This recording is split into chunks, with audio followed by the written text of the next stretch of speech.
Hello, hello, hello. This is Misty Magdalena Grace with the new and improved version of Healthy and Wealthy and Wise, where we talk about spirituality, psychedelics, plant medicine, microdosing, and really that journey within to finding your best innate wisdom, to your best health, your best wealth through all sorts of inner child healing, trauma release, grief recovery, overcoming addictions, and working with the mind, the body, and spirit. So go ahead, leave a review, subscribe, download.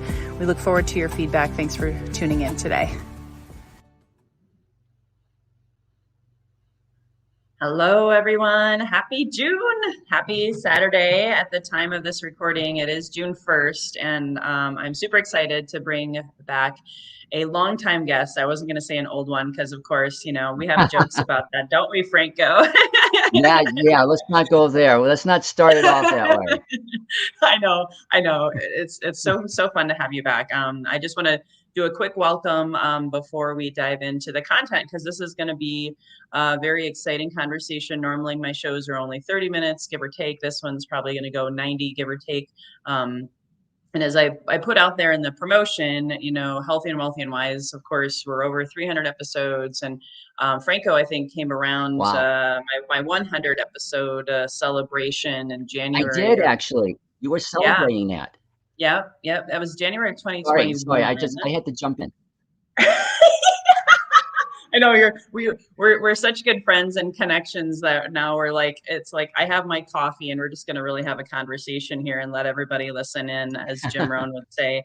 But now we're, you know, I think the last time you were on, I can't even remember. It's been over a year and a half. And I relaunched this as a spirituality podcast. Yep. And so a lot of you listeners who are newer, I first want to welcome you. If you're on the live, I just want to acknowledge you. If you have questions along the way, we do encourage those. If you also see value in this show today, of course, the Facebook has changed everything. I'm no longer able to stream in my own Facebook community because of whatever reason they decided to change that. But I am streaming live in 3 locations on my profile: LinkedIn and YouTube. So if you are able to share this some way, somehow, or comment below with questions as we go through this process, feel free. And of course, if you're on the replay, I'll be sharing information later of how to reach out to myself or Franco. And hopefully, if there's value in this message today, you will share it, because we're going to be talking about the predictions of 2024, the rest of the year. We're almost halfway through 2024. And oh my gosh, a lot of people have been feeling a lot of life change, a lot of things happening. We'll talk about all that. And of course, 2025. And I'll share in a little bit how, you know, this conversation came to be. But first, I just want to acknowledge Franco actually came into my life at the end of 2020. And at that time, wow, so it was that long? Yes. Almost 4 years. And I was, you know, 4 years ago, I didn't even have this podcast going yet, but I launched it and I was making tons of money and life was good, even in the midst of a pandemic. At least that was the mask I was portraying to the world. And inside, though, I was dying. And at the end of 2020, I was wanting to die. I'm like, why am I here? I'm a binge drinking workaholic. I'm a terrible mother. I don't love my husband. I think we're going to get a divorce. And Franco came in and just whoosh, said, oh no, you're actually you're going to be a healer and a teacher in a few years, and you know, you got to go heal. And I'll let Franco actually tell that story. And sure enough, at first I thought he was full of you know what, and as it turned out, he actually kind of knew what he was talking about. It was a very circuitous path in getting there. But I just want to acknowledge, for any of you maybe who are newer listeners, that this man is the channel, the psychic, now world-renowned psychic, and his calendar is booked through 2025. And I can joke now. I say I knew him when he told me this, and I had him on my podcast many times. You know, I worked with him for a couple of years and just trying to figure out this thing called spiritual awakening and remembering who I truly am and who I have become now, as Misty Magdalena Grace. And when I started working with Franco, I was Lois Kofi, which is my legal name. I haven't, legally changed it. But it's definitely been a ride, and I wanted to bring him back because he's been talking on all sorts of YouTube channels, has a documentary, he's got the Closet Spiritualist book, which I highly recommend you check out. But that's how all of my life started to kick off and transform. And then Franco's life has transformed as well, and he's helped so many people wake up throughout this 5D ascension process and the spiritual awakening that the planet is growing through right now. So we wanted to bring you hope, encouragement, wisdom, and then use myself as an example or testimonial of what's possible when you heed Franco's advice and all of that good stuff. So Franco, however you want to take the baton from there, if you want to share more about you personally first, or what you shared with me, I'm going to let you dive in and take it from here. I'm just like, at this point, I'm just kind of taking in this moment, because it just, when you said it was 4 years ago or so that we came together, it just, as we were talking before I got on live with you, I'm just like, wow, this is kind of like a little bit of a nostalgic trip that I'm going through, because what you didn't say, and I'm pretty sure that I'm right about this, is that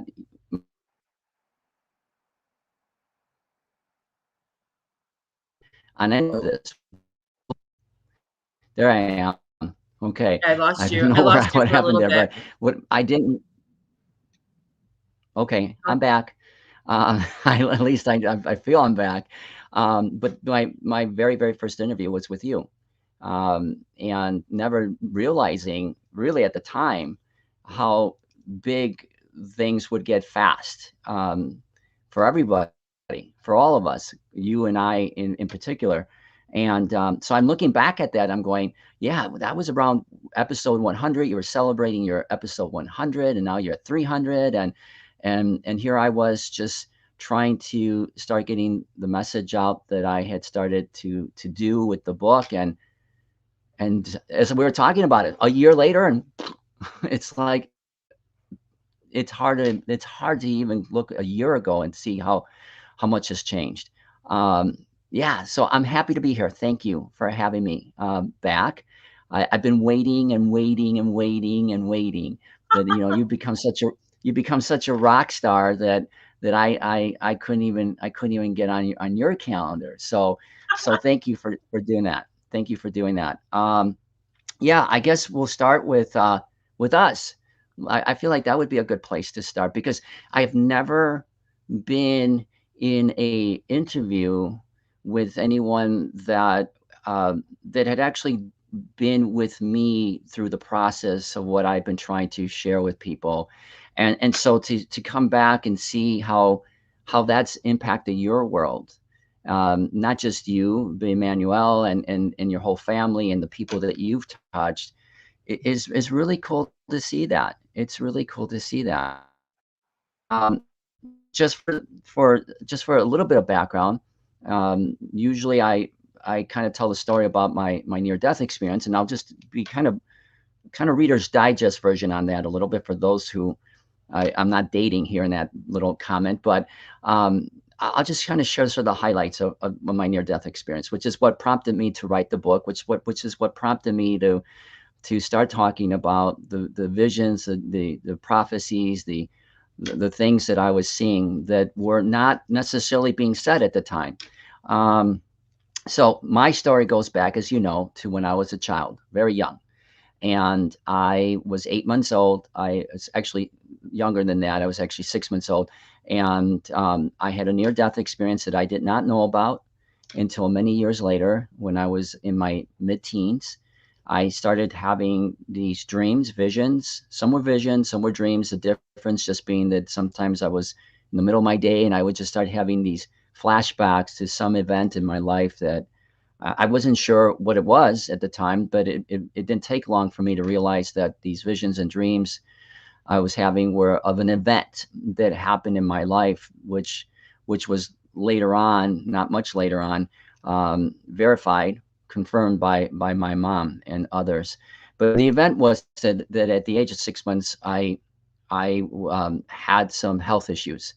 And I was living at the time, my family was living at the time in South America, Colombia, and and we were basically on our way to moving here up to the States a couple of months later. So my dad was already here. My mom was the only one left behind, and she's taking care of 4 kids, and I get sick, and so she takes me to a clinic slash hospital in the community.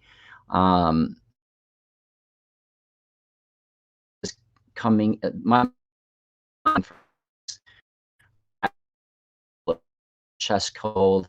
It turned out that I had a real severe case of pneumonia, and the doctors said, we want to keep him for observation, but there was never the sense of urgency that there was anything that life threatening happening. But as soon as they checked me in, from what I understand, the situation got dire, and within a couple hours, my situation was such that they were asking the family if they could have a minister or a priest come in and help counsel the family and give me the last rites, because my situation had gotten so bad that my organs were closing down, and there wasn't much that they could do. I had maybe a few hours to live, and that's what things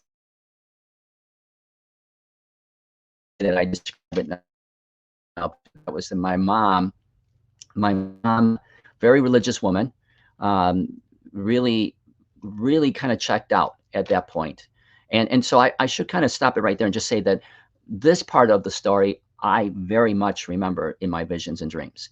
At this point, I came into the picture, like somebody who has had a near-death experience, and they remember being in the room where I was there as a baby dying. And I experienced the whole energy of the room, and I was really particularly tied to my mom. And I could feel her ups and downs, her emotions, her thoughts, her feelings, everything. And I remember standing next to her when she was being told that I was going to die. And I remember the feeling that she had, she just totally disconnected and went back into the room, got her things, and walked over to a church nearby. And when she got near the church, she got on her knees, which was a sort of a customary thing that people would do to sort of and heighten the prayer experience that they were involved in. And so she got on her knees and crawled into the church and got to the church altar and started praying. But as I describe in the book, it wasn't really a prayer. It was more of a of she was there in gratitude and appreciation of the little time that I had been with her in this life. And at that time, when I first was experiencing this, and even years later, I didn't understand what was going on in that process that was creating a very profound change in the reality of her world that would ultimately eventually impact why I'm even here. So what happened was is that because of her gratitude and appreciation, she started to feel into the short time that I was with her, and really being grateful for having had that time with me. And it was never about, please, please, please, will you please spare my son, any of that. It was just, okay, it's his time. Thank you so much. I will forever be grateful for this.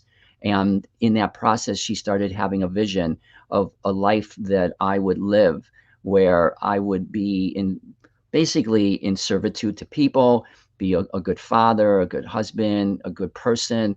And even there, she thought that what she was experiencing was just sort of in her mind, sort of this world that she would never get to see. And so, again, a lot of gratitude, a lot of appreciation. In the process, the whole energy started to change in the church. I felt it. I was kind of there, right? Like etherically, I was there. And she felt this sense of peace. And when she felt this sense of peace, she knew that something had happened, and she knew that whatever that something was, she was prepared for it. So she got back to the hospital. She wasn't gone for too long.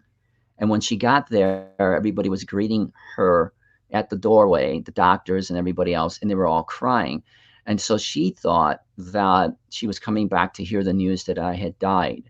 But instead, she heard the news that in the short time that she was gone, I went from being critically ill, basically being read my rights in terms of the minister, and to everything coming back, all my vitals coming back, my organs were coming back, everything was coming back, and I was discharged the next day. For the doctors, as we all know, that was sort of their medical miracle story that they would tell for years, kind of a thing. But they would never really understand what happened, and they didn't care to. For my mom, I came out of my closet, so to speak, to my mom about this experience because she was the only one that I could share this with. She was in my vision, she was in my dream. So I was going to like ask her, "Hey, did something happen to me when I was younger?" And she would later on tell me, this was when I was 15, that yeah, indeed something had happened. That everything I had told her, even the prayer or the way that she spoke when she was in the church, all of that, things that she had never shared with anybody before, that she said all of those things happened. And she was blown away. And so she wanted me at the time, she wanted me to talk about this because she thought up until that time, and up until that time when I was listening to her, I thought, even years later, I thought that the miracle thing was me coming back from this death experience. But it wasn't. It wasn't about that. It was all the things that happened, what she did in her experience to get me back to this world. And in my experience of seeing all of this, she thought all of that was the miracle. She said, "You got to talk about this to people. You got to share the story." No, I wasn't going to share the story with anybody. Okay. For one thing, it was hard for me to understand. I didn't understand what was going on. For two, Yeah, you're only I 15, right? Yeah, I was you're only only 15 years 15. old. And I had just come out of this experience where we had lived, and you know this story. I had lived 6 years in a house that I call the hauntings. So in that experience was so traumatic for some of the members in my family that some of them were actually one in particular was actually institutionalized for it, for seeing the things that he saw. And so I was like, no, no. There's no internet back then. I talk about. Okay, I'm back again. So there wasn't this internet thing I could explore. I didn't have anybody to talk to. And the last thing I'm going to do is the therapists or doctors who are going to medicate me or something. Okay, so that was out of the question. But there was another this experience which really made it really interesting, and why I wouldn't have shared it at then. And that is what happened to me when I had the near death experience. So I went back into the dreams and back into the visions. And I had the experience of knowing what it was like to feel myself removing myself from the body of this child. And that part of it was a separate set of dreams and visions that I had. And in that one, I saw myself going through, it initially wasn't really a tunnel like the way most people talk about it. It was just like I saw myself above the room, and immediately from that vision, I saw myself in a desert. And I came to find out later on through some work that I had done, channeling, and some regression work that I had done, that connection had to do with a former life in Egypt, which I don't know if I've ever told you that part, but we don't have to necessarily go into that. But it was really cool, and that's why I wound up going to Egypt in January. But in any event, I was in the desert. I saw myself levitating above some people. It wasn't this time period. It was many thousands of years ago, and they were looking at me. And instead of kind of, I was fixated on the idea that they were looking at me, but instead I noticed that they weren't really looking at me. They were looking through me. And when I looked behind me, I saw that there was this really huge orb. Okay. And it was like 10 times the size of the sun easily. And the first thing I always remember this, like as if it just happened like a few minutes ago. I saw that the light, it was so big, and it was so bright, and it didn't hurt my eyes. That was the one thing I remember, like right away. It's like, why doesn't this hurt my eyes? Because I should be like blinded by this thing. Anyway, that experience took me on what eventually would become the messages that I've brought back, and the sort of the psychic clairvoyant abilities that I have now. In that experience, I went into the light, and I got to experience what it felt like to be integrated into that energy. And in the book, I talk about this, and I talk about it being like the million hugs and stuff like Yeah. that. But Mhm. I've kind of changed that a little bit since you and I have talked about this. I talk about it as the million hugs as well, but I've been trying to get my arms around what did this experience really feel like, and because I've talked to a lot of experiencers about this, and they struggle with that description too, and what it really came down to was that it felt like like 50 trillion orgasms happening at one time. Okay, and the reason I say it that way is because when I went into the light, I integrated with the light, and I felt it circulating, surging through my body. And I felt it like I was experiencing it through 50 trillion me's. Like that's how many cells we have in our body, roughly. I felt 50 trillion me's experiencing me going through this integration with this light. And so it was there was no other word to describe it except for orgasmic. It was incredible. It was ecstasy times a gazillion. Okay. And so in that time that I was in the light, I started to remember things over the last couple of years that I didn't remember all of these decades. One of those things that I remember was when I was in sort of this space called the Akashic records. Okay. And I started to understand what this process was that people went through. Okay. Now, back then, I wasn't trying to understand anything, I was experiencing it. But in recent times, I come to understand what some of this stuff is that people talk about when they come back from a near death experience, and they talk about like the review process that they have in that experience. And what I realized was that it's not so much a review whether you did something good or bad. There's no judgment in any of that.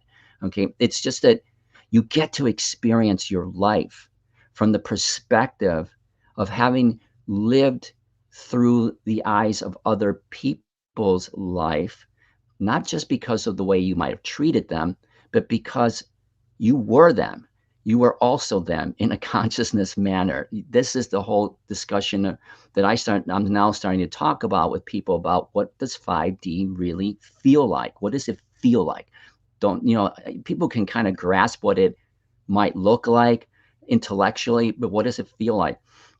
And what I've started to realize, even in the time that you and I have been apart from each other, is that I've started to experience the integration process of 5D, and it's pretty wild. It's really incredibly, very wild, because you start to integrate consciousnessly with people, knowing that you experience that life as them. Okay, because it all has to do with how you integrate your consciousnesses together.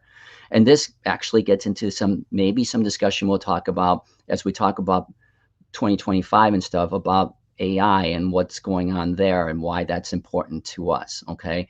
But in any event, so all of this is happening, and I'm going through the Akashic records, and I'm understanding what this whole purpose of this world is, the experience of this world, and the purpose of integrating into 5D and all that. And then I come to find out in that experience, and this also I don't know if I've told you about, but I had this remembrance that I was kept in the space of this light. Okay, and the light, so I could just explain it. It's kind of like you jump into a pool of lava, but it's not hot. It's beautiful. It's got colors like you wouldn't imagine. You couldn't imagine it. Every color has a feeling to it. Every color has an experience to it. Every color has a memory to it. Every color has an identity to it. So you literally swim in this pool of energy, and you're experiencing basically everything that has ever existed anywhere at any time as oneness, as God. Okay, and so that's all sort of coming back as memories. And then I remember that I was in this space, and I was told by this energy, this light. Okay, so when I got into space, I got surrounded by this group of light beings, and they're kind of the way many people have talked about, no real physical attributes. Okay, they just are light. They have like a glowing, okay, but yet you know them. You know them from not just this world, but you know them from every world that you've ever existed in. And they are your genuine, authentic family. And so there's a soul group that you're involved with, and then there's a much larger community of souls that create what's called a collective. And I know this part I really didn't ever really share with you, but the collective is the things that you hear about, like with Abraham Hicks and Seth and even Bashar and others. There's a collective of energy that's part of this thing we call oneness, source, whatever.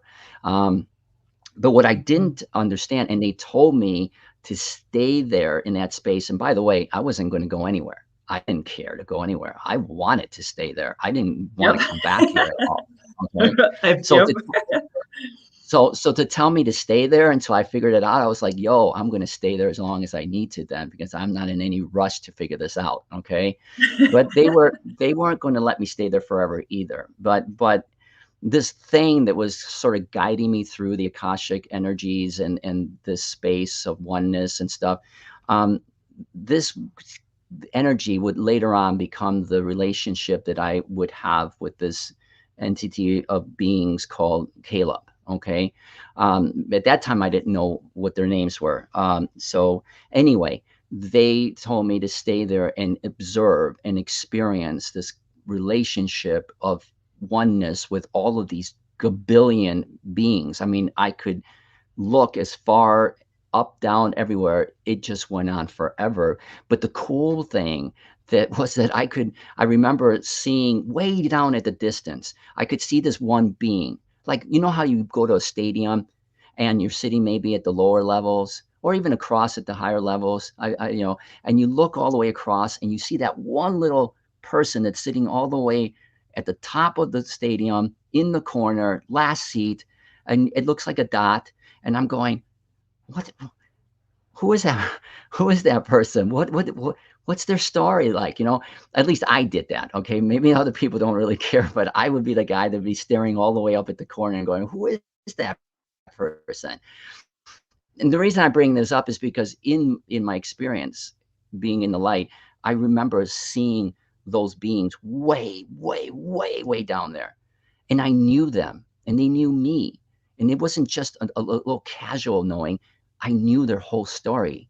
I had an emotional attachment to them, a very intimate attachment to them. And they had one with me. And I remember that. I was going, how's it possible that one being way down there, I could barely see their dot, and I knew them and they knew me. And it was at that moment that they said to me, what do you see?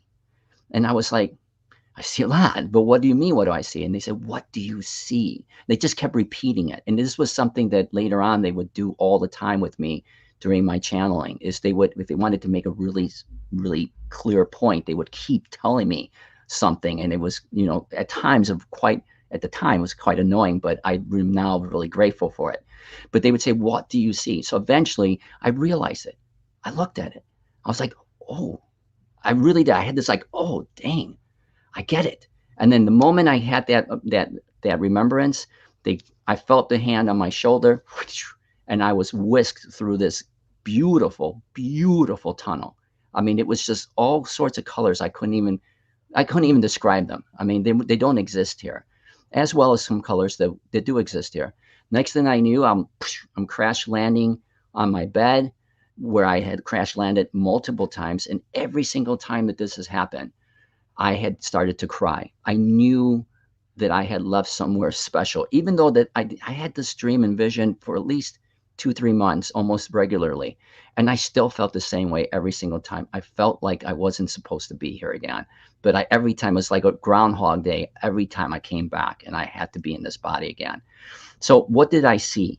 Which was a big deal, because it's part of the messages that I now share with people around the world, which is to say that we are not who we believe we are. We are not who we've been told we are. And we're not even remotely close to it. We've been told all our lives that we were basically insignificant, that on a good day, we might get the ears, the attention of this spiritual being, this thing called God. On a good day, we might get some of his or her attention. On a bad day, well, forget it. All bets are off. Okay. But what I came to realize was that this whole idea that we're at best, even in the spiritual discussions that we have nowadays, okay, the new age spiritual discussions, whatever you want to call them. Now, we hear that we're light, we're the light of some being, that we're somehow been like the light is somewhere within us, and we've been sort of divvied out in the light, and we carry this essence of this thing we call God, creator, source, divine being, or whatever. What I saw that day was that we are not the light that was created from the source.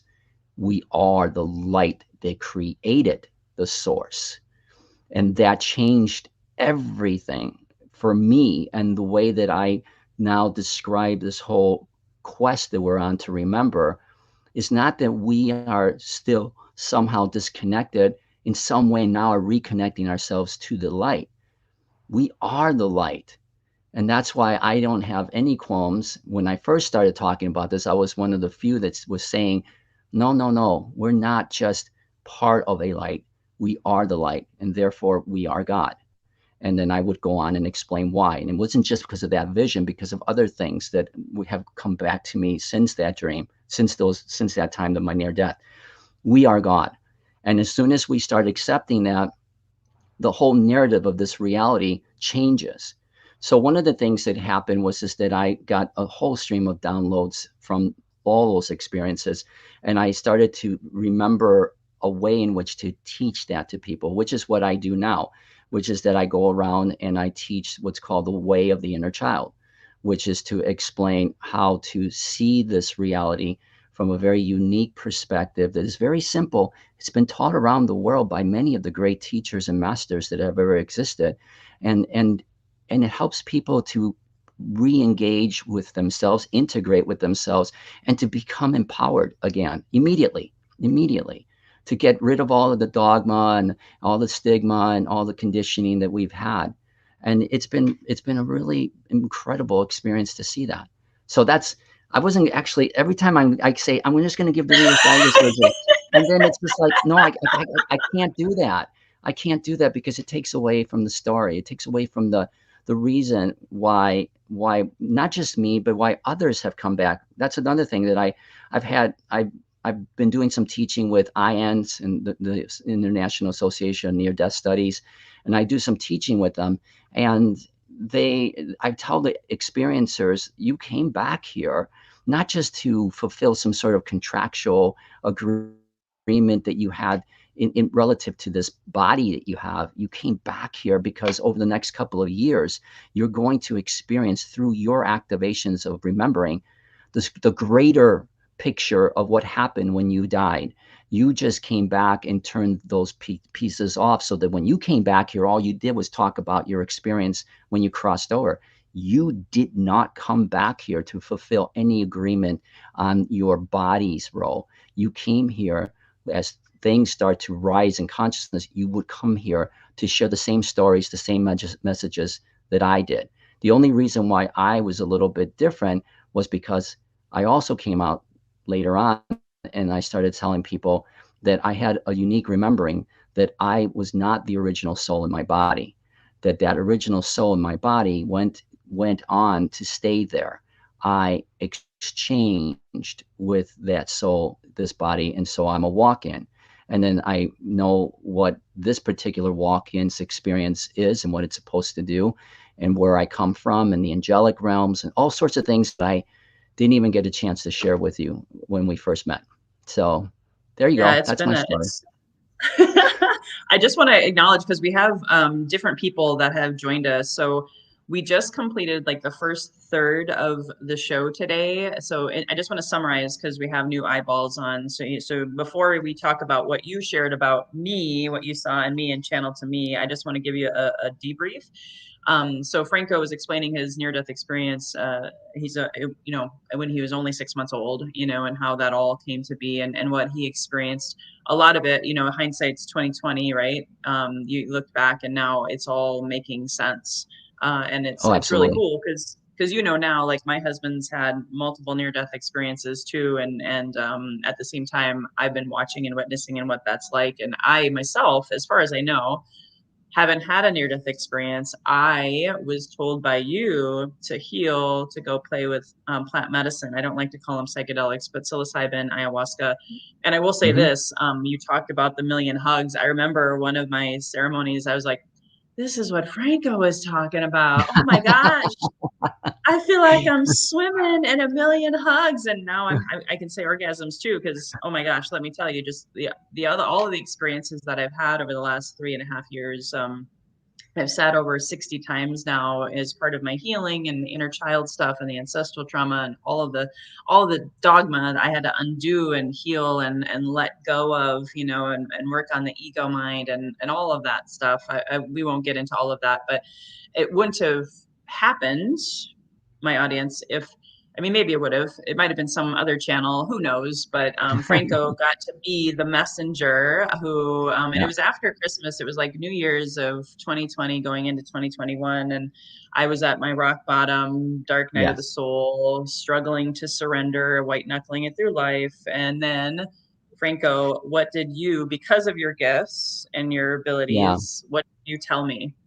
Yeah, so I remember that really clearly because you had been going through a lot up till that point, and there were moments where you and I engaged, and there seemed to be like these epiphanies that you were having, and you were seeing clearer where your path was going, but then it would just shut down really fast. And I remember specifically that time right after around the new year because I could tell you that I was actually coming out of at the time Costco. I was doing some shopping. I did. That's how clear this was to me. Okay, I remember that you had left me a message and you said, I don't know if this is really. I don't know what I'm doing here. I mean, I hear you and I'm trying and I'm doing this and I'm doing that, but I don't know how to piece this all together.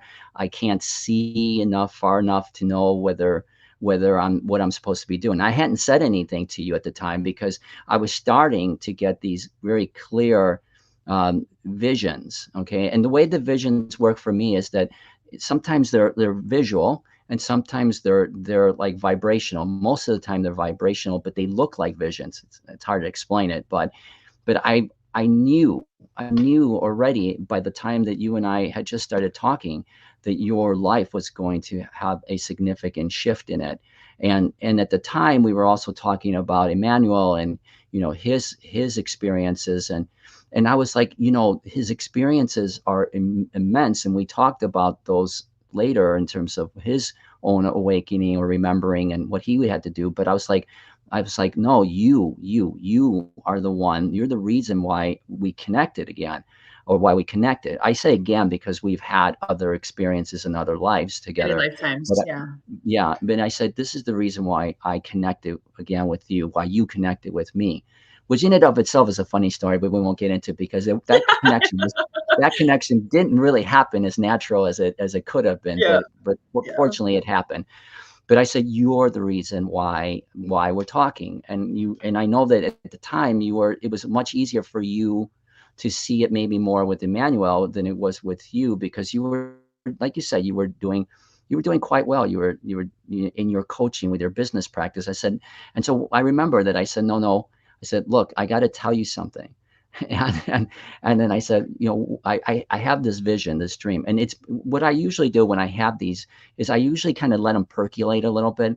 I got to make sure that I'm really seeing and feeling into what I'm seeing, but they kept coming back, and I kept seeing you in this image of a shamanic person, and that you would be involved with helping people to gradually go through their remembering process so that they could see who they truly are in this world.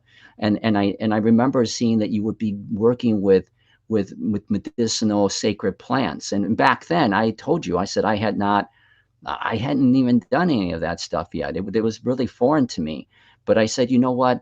I'm going to tell you this. You're going to take it however you take it. And I'm going to also say, and I'm also going to tell you that, you're going to start doing sacred plants. You're going to start using them yourself. So for your own remembering, and also for you, how to use them. And I and I remember telling you, I clearly remember telling you, hey, this is your story. And you just sat there and you were like, all right, okay. And I'm like, so you need to go and find somebody that's going to help you to start the process, because I wasn't going to be able to do it. I was just a messenger. And I was Yeah. like, you're going to have to find somebody that's going to help you to start introducing you into that world of the sacred medicinal plants, because that's going to be your thing down the road. Some people use it to help them remember. You are going to use it to help people heal and remember and transition into a higher level consciousness. And that was such a departure from what you were doing. Such a departure from what you're doing. Because I remember even at one point you said, well, how am I going to do this? I said, I don't know. I just see it. I can't tell you how you're going to switch all of a sudden from the successful practice you are having as a business coach to leaving pretty much all of that behind to do this, but this is your purpose here. And so, sure enough, well, 2, 3 weeks later, we hook up again by phone or maybe a Zoom call or something. And you say, guess what I'm doing? I've got somebody. And I'm working with, I'm going, whoa. And I'm going, whoa, you took this to heart. But even then, I didn't realize just what kind of an impact it would have on you. I mean, I saw the visions, I saw where it could go. And I feel pretty comfortable with them when I have them. So I know that the likelihood of them happening are pretty accurate. But still, to see you go from that process of where you were to where you are now, and to be part of a little bit of that transition, because we've been so busy, we haven't been in our lives together for about a year and a half or so, um, is amazing. It's beautiful. It's beautiful to watch, to see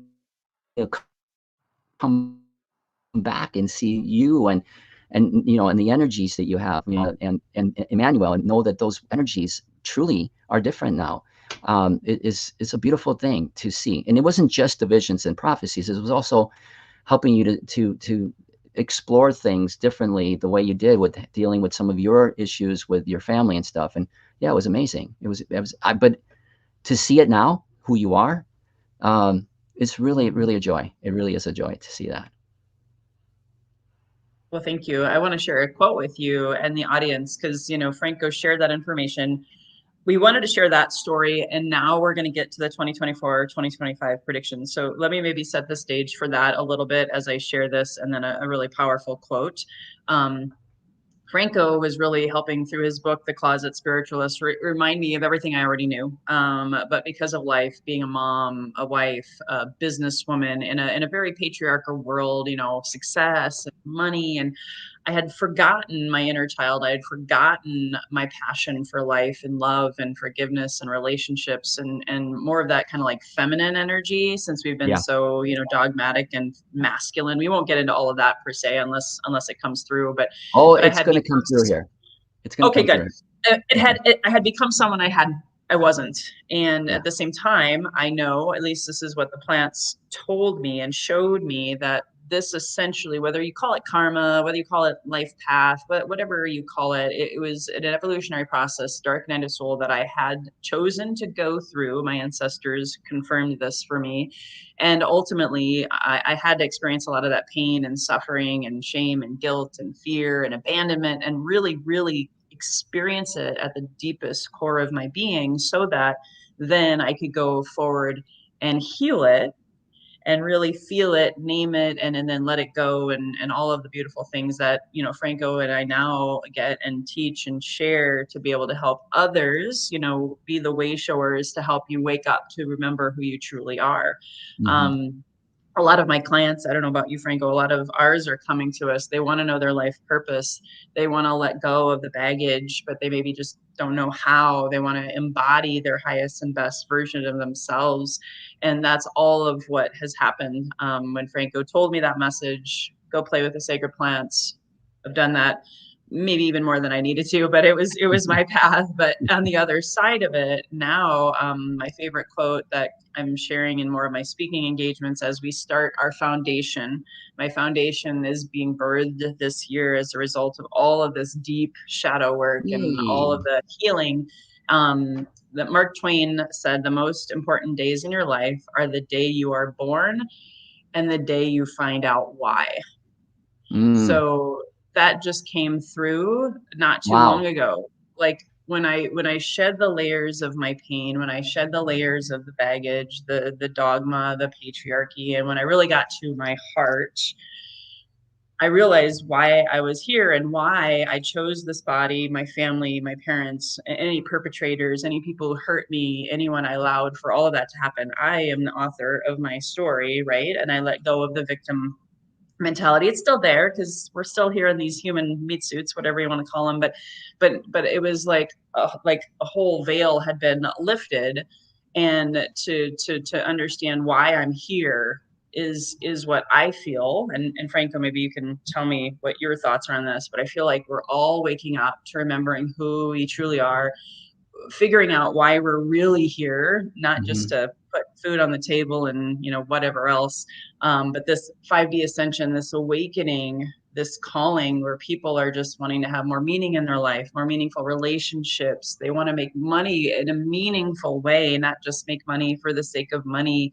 You know what I mean? I feel Oh, yeah. like that's what's come about, in the last 3.5 years for me is why am I here, and remembering that. So can you speak to that a little bit as we transition into the 2024-2025 predictions?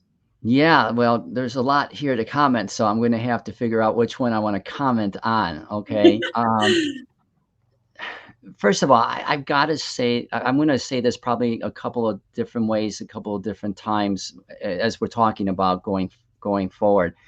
I cannot stress enough how different the environment has become relative to sacred plants and medicinal plants, however you want to describe them. Okay.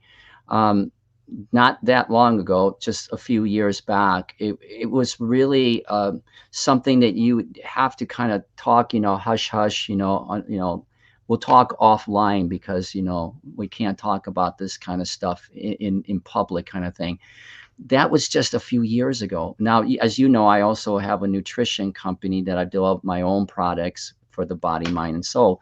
And and my interest has always been to integrate superfoods with medicinal superfoods. And now that's starting to evolve. But back 2, 3 years ago, it was at best a wild dream to even have that. But in just the last year or two and going into the next year and beyond, which is part of the prediction part, that is going to blow up. And I'm already seeing, and you probably already seeing, that the interest level for this is skyrocketing, skyrocketing. And if you haven't seen it yet, be ready for it because it's going to be massively huge, massive, not incrementally huge, massively huge.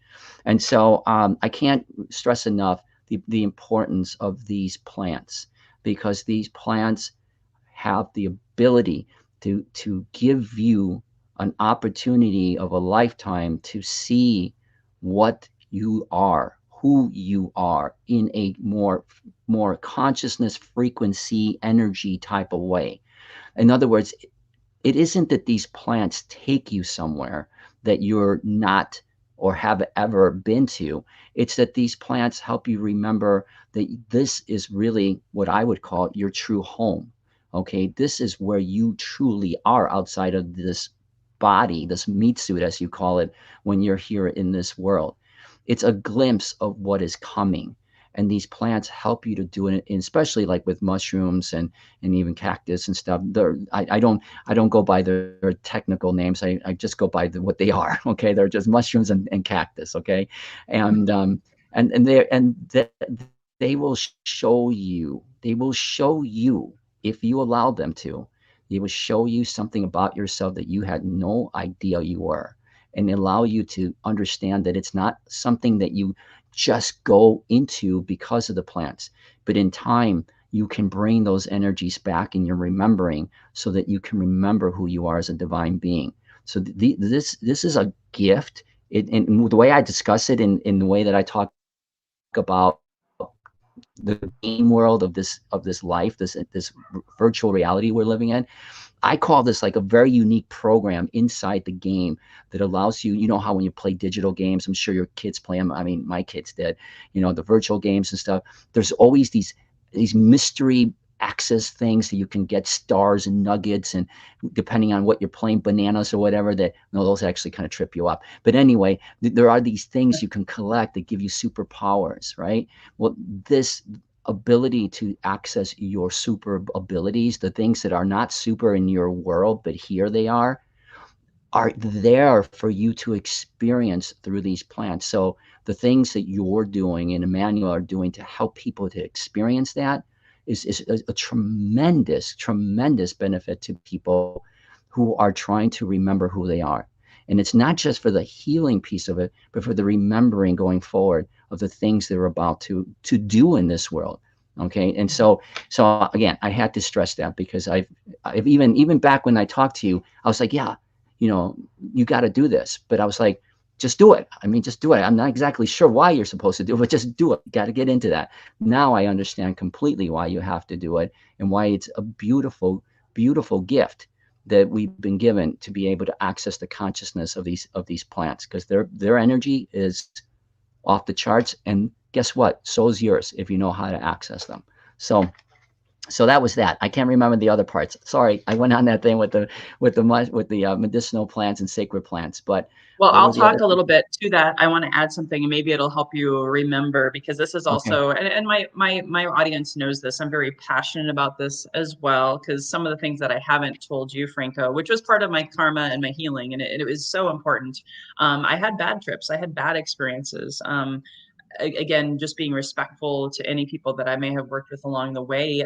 You know, there's a lot of even groups that are offering up plants without preparation and without integration. You know, working with plant medicine is like a marathon. If you just go out and run a marathon today just for the hell of it with zero Yeah, you're preparation, right. you're going to get injured. You may get really, really sick. You may die. So just putting that out there, you want to prepare for the marathon and have a guide or a teacher every step of the way. Like Franco was my spiritual teacher, thankfully, along that path. And that helped, but without preparation. And you talked about how many years or decades you've been integrating your near-death experience, right? Yeah, The coming out of the medicine and getting the messages and getting a window or a mirror or someone to help you with the blind spots, because it's a lot. yeah, It's a lot. There was a year in there where I didn't even want to work, Franco, and I went into extreme amounts of debt because the medicine was showing me things like, yeah, this place isn't real. Okay, so oh God, what do I do with that information? You know, so you got to yeah. be responsible with these plants. You got to work with a trusted guide and mentor, and whether it's me and my husband, fantastic. If it's not, fantastic. I just have to be, I'm a safety first, do no harm kind of gal. If you're going to go into this path, treat it like you're training for a marathon, and you got to integrate and do cross training and all sorts of things along the way to ensure you don't injure yourself. Well, and that's coming from somebody that actually did actually go through a marathon stuff like you did. So you kind of know the analogy of that. And yeah, I appreciate that you mentioned that, because there is that piece that people go in because of this new found world that we're going to be entering into, and this opportunity to access this type of incredible consciousness that is there for us to tap into. There is this notion by many people. I was actually having this conversation with a student just before that we got on, that a lot of people go into using these plants feeling that they can go in if they've had especially if they've had a lot of turmoil or trauma in their life, and feel that the plants will be able to guide them through some sort of resolution. And to their surprise, it could actually become a very interesting experience. I don't want to also, let me just put it this way.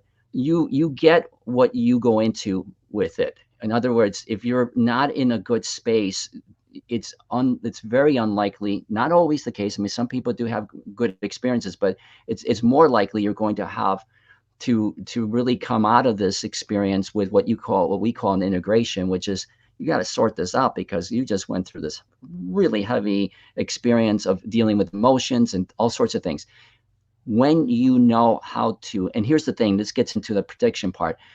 We're all going through a process we call the awakening. I kind of refer to it more as a remembering, and some people say awakening to remember.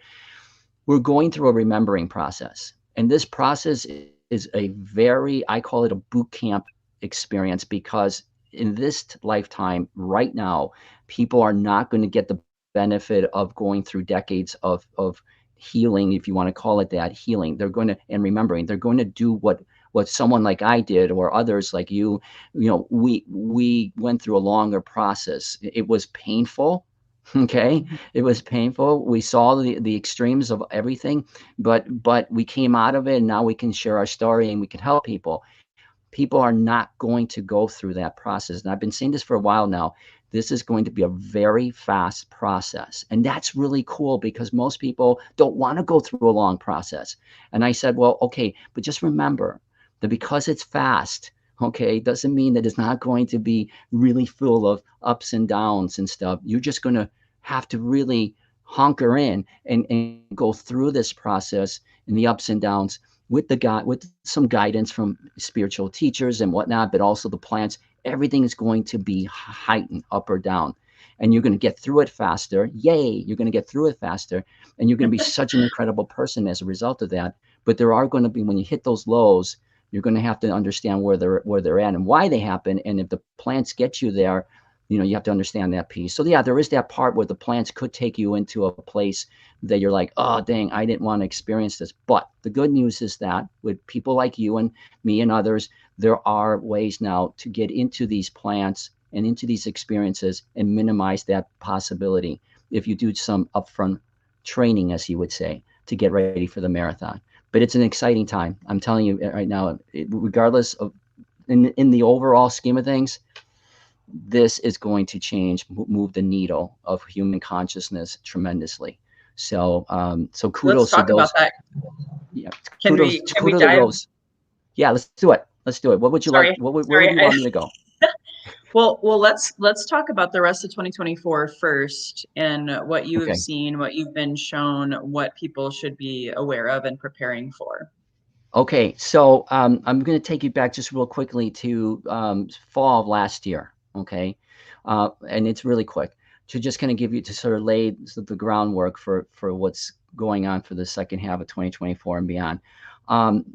Last year in the fall, I realized that there was a lot of chatter about 5D and what that would be like and when it might happen. And what I was seeing, what I was hearing, was that this whole experience of this shift that we're now talking about a lot, I mean, a lot of people are talking about the shift, was still something that people were saying would be 10, 20, 30 years, if we're lucky, down the road.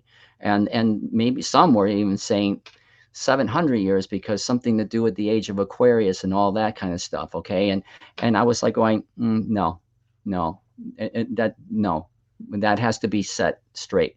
So I started going on these shows and these interviews, and I was one of the first people to say, no, the time of the shift is now.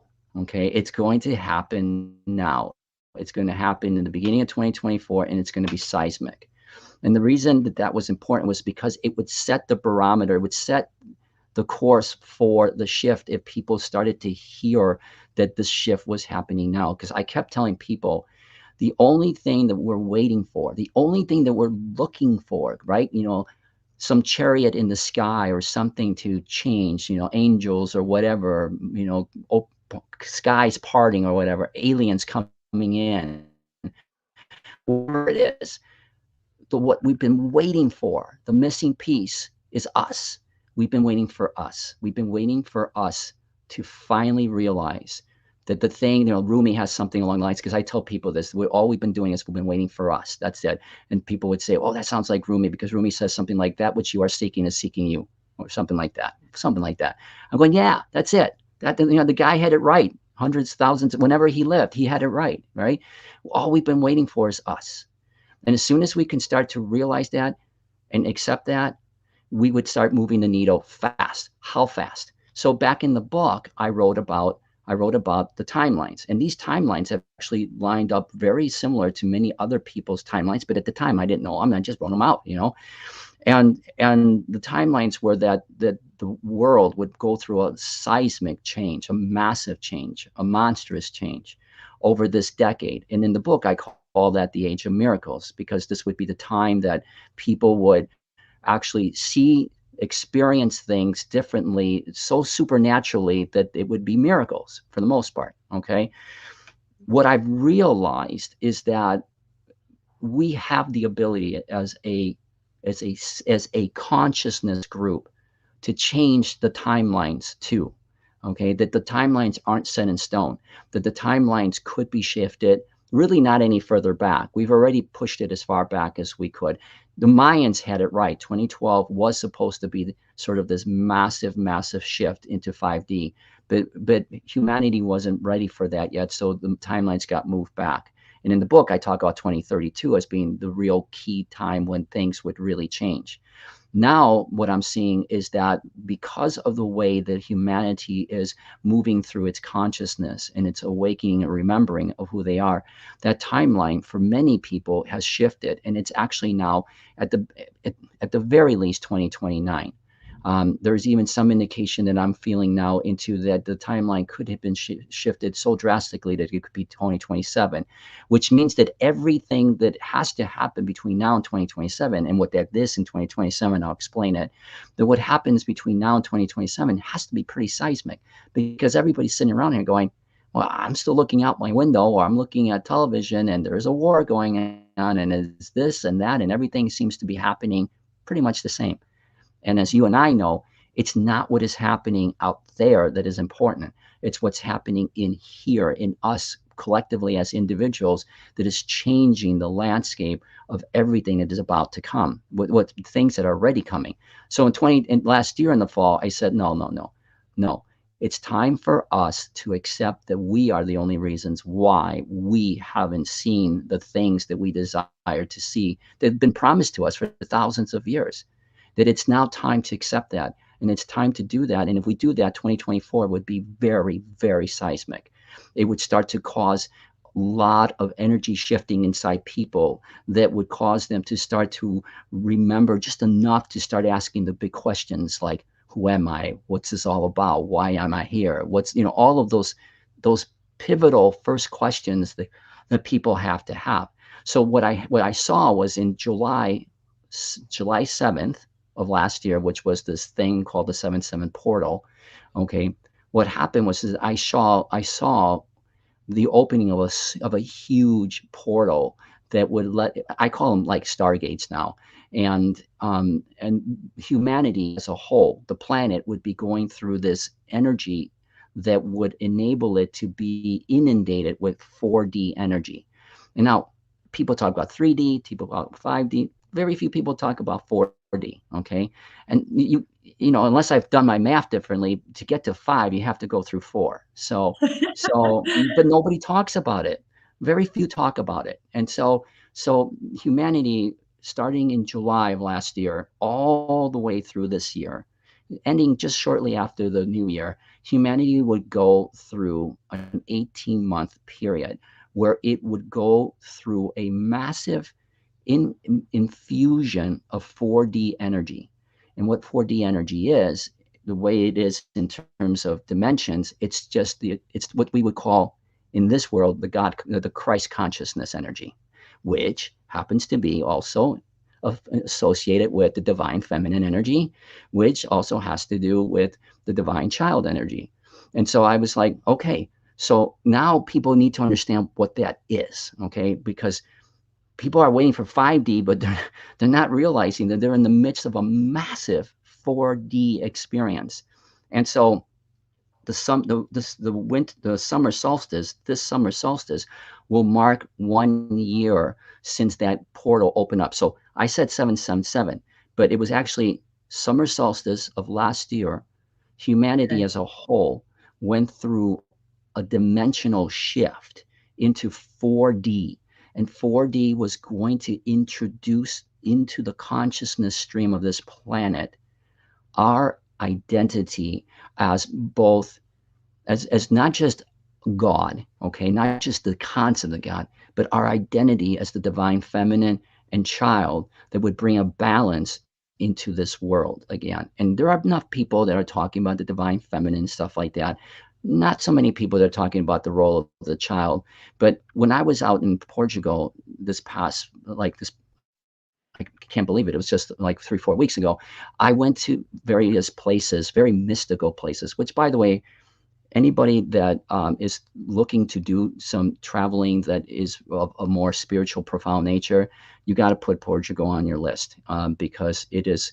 We'll be talking about this in terms of some of the things that are going to be popping up in 2024 and 2025, but it is a big place for mystical remembering. Okay, and so that space out there, they understood back. When I say they, I mean the ones from a couple thousand years back. The Knights Templar, which weren't that far back, the Knights Templar understood. For those who know about the Knights Templar, there were a bunch of mystic monks who really preserved the sanctity of the energies, the consciousness of this planet. Okay, when things kind of went awry with Christianity. Okay, they understood the Trinity of the Holy Grail. Okay, I'm kind of talking Indiana Jones here, but that's kind of the fun of all of this, is that it's a big Indiana Jones experience if you want to make it into one. Yep. That they understood that the Holy Trinity, and this is very late breaking news, okay, because what I say about this, because I'm writing my second book, and this is going to be in my second book about what's called the alchemistic minds. The book's going to be called The Modern Day Alchemist, but it's going to be talking about how we evolve in the next several years into becoming the most greatest mystic sorcerers, uh, priestess, whatever you want to call it, that we ever would have imagined. Okay, yes, yay! The day is coming, and I'm like, look, I'm sitting there going, all this is coming through me in various channeling and downloads, and I'm going, this is some serious stuff. How, I mean, are we sure we want to talk about this? Because I'm always like, look, I'm just not sure how people are going to receive that. Those days are kind of done now. I'm just throwing it out there, and people take it, and they take it, and they run with it. Yeah. So just to finish the point about Portugal, was is that what the Knights Templar understood was this Trinity of the Holy Grail. Okay, and the Trinity of the Holy Grail, the way it's been discussed, if it's even been discussed at all, because I don't even know how much it's been really put out there, is that it used to be the Father, Son, and Holy Ghost. Okay, if we were to change the narrative and the frequency of all that to the divine feminine, it would have been the mother, daughter, and holy soul. Okay, but that's not the whole picture. The whole picture is this. We talk about integration with the plants. Okay, 5D is about integrating consciousness and these energies together into one. Okay, now I know this is going to sound a little abstract to people, but trust me, when you start to experience it, it is the wildest thing possible. Okay, um, when you integrate the masculine, feminine, and child together, you create what's called the God consciousness, which is the absolute awareness of who you are. The Knights Templar, these sacred monks who were sworn to death to preserve this energy, okay, they understood the Holy Grail in that it wasn't a grail, it wasn't a chalice, it wasn't anything other than this divine feminine and child energy that had to integrate itself back into the divine masculine. And they preserved that, and they were able to use it in their practices. It is a very powerful energy if you go to these places. I mean, when I went to Egypt, I came back lit up like a Christmas tree. Okay, but when I went to Portugal, I was lit up just as much because of the enormity of this power. It was incredible. So going into 2024, why am I talking about this? Is that this energy is coming in massive waves, and people typically will experience it during lunar cycles, the new moon, the full moon, because those are actual. The way I try to explain this to people is that these lunar cycles, these planetary cycles, these things that astrologers talk about, the mystic astrologers, they're like combination locks. All right, they're combination nations to a lock that when it opens up these incredible stargates or portals into the higher levels of dimensions that pour all of this energy into us so that we receive them. And I'm just going to use it for what it is. We receive them as data. We get dumped into it like a program, and then we start to open them up when we become operational. So the first 9 months since July of last year, okay, until just March of this year, okay, the first 9 months was just this huge dumping of information that was integrating into our bodies. And so what I It's saw kind a of cool. lot I was, have to interrupt. I have to interrupt because 9 months is like the gestation period of a baby. So don't you think there's a little not there's more than just a coincidence little. there? There's more than just a little coincidence there, okay? And so during the 9 month period, our bodies have gone through a seismic revamping, and that has looked different to many people. It could have been emotional mood swings up and down, depressions of severity and not, confusion, fogginess beyond what you've been experiencing. Even if you're going through what you consider to be a pretty spiritual path already, and you're starting to remember things, these energies are coming in and are being pushed up to the surface, like other people have been telling it about. But this time, the difference is that what gets pushed up is everything that might have been connected to anything possible that you might consider to be your lineage. And that lineage thing is really, really important too, because in the work that I've been doing, in the play that I've been doing, I've been doing what some people would consider to be borderline like exorcism kind of things out of people when they are in a plant experience. But the difference is this: I don't treat them as this sort of demonic negative energy. I treat them for what they are, which in my world means that they're just these extraordinarily high level types of intelligent programs. Okay. And I just go in, and because I understand how the game works, I can go in and extract them really easily. And I've extracted a lot of lineage out of people, energy that they have carried around that they didn't even really know they had. And it didn't have really anything to do with their life right now, but they had carried them and brought them forward from other people, from other programs, other lifetimes. And it's a lot. It's a lot of stuff. Okay. We've seen that And too. We've seen it. I just want to reiterate what he's saying. We've seen it a lot with our clients too. yeah, It's fascinating. it's fascinating. It's fascinating. But again, having lived in a hauntings for 6 years and coming to understand that whole experience from a different perspective, because I actually went back to my place where I had the hauntings last summer, 2 summers ago, and I did a cleansing of the house. There was fortunately nobody there, and I didn't break in, so I don't want to say I broke into anybody's house, but there were places. There was just cool little places that as a kid I knew how to play inside outside of the house. Anyway, I cleansed the house, all right, but I cleansed it because I understood how this all works from a very high level intelligence, okay? Because this will get into our AI discussion in a minute, okay? So anyway, all that to say that this coming solstice, okay, is going to be the 1 year anniversary and the last leg of the 18 months. Party. So if you want to break up the 18 months into 3 parts, is 666, okay? All right. And so it's the last leg of this period where humanity is going to start a full activation of all the energies that came dumping in the first 9 months. Okay. So all this energy is coming in, it's pushing energy out. People are having these remembrances. You've noticed that, there's more interest in spirituality. People are confused. What's going on in the world? Okay. That was all to lay the foundation for what is about to happen over the next 6 months. Now this activation is going to start to occur. And now people are going to start to really do some serious deep diving. Even if they don't know it, they're going to start having these serious deep diving experiences where they're going to go, what in the world is going on with me? Okay, I'm not even going to worry about what in the world is going on with everybody else in the world. I just want to know, why is it that I am really feeling this connection to something that's drawing me inward and not the things that are happening around me? Why is it that I become so disconnected from family and friends and this and that? They're just going to have a serious, for lack of better words, just wake up. Okay, they're just going to have a real serious wake up, and it starts June 21st. So from June 21st just until the 7/7 portal, people are going to go through a real strong wave of energy that might cause them to feel extraordinarily unbalanced, but also extraordinarily more enlightened, if you know what I mean, where they're going to feel unbalanced, but they're going to know that the imbalance has something to do with them, with something that they know has been trying to come out for a long time.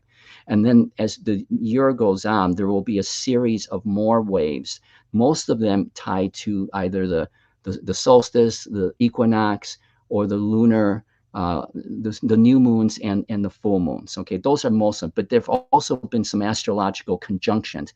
I am not an astrologer in the sense that I practice this, okay? But there are some conjunctions, planetary conjunctions, that are lining up perfectly, which haven't happened in hundreds of years, if not thousands of years.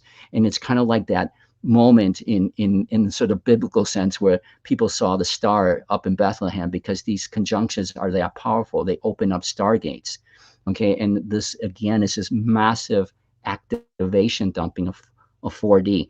But now let me give you another real quick thing that happened on March 21st. This hasn't really been publicized at all because most people don't know about this. On March 21st of this year, we went through what's called an event horizon. And an event horizon is when you no longer are attracted magnetically to a certain energy. Okay, it's used a lot in astronomy, like astrophysics and stuff like that. Okay, like black holes and stuff.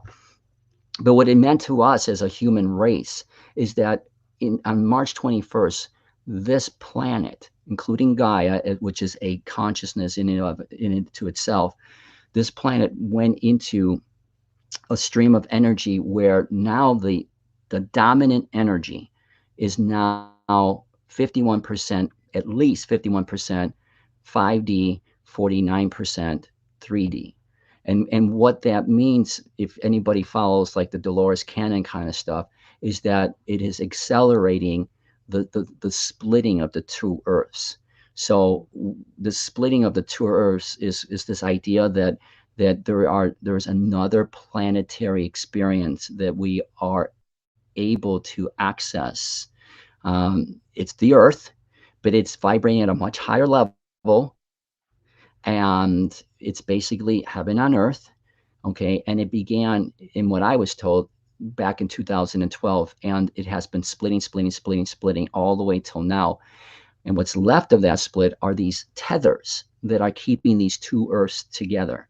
Okay, and so a lot of people, I've talked to a lot, who are having these really interesting, I always call them interesting, maybe some will call them bizarre experiences of feeling connected to synchronicities and serendipitous events. Some people call them Mandela effects. Other people are calling them other things.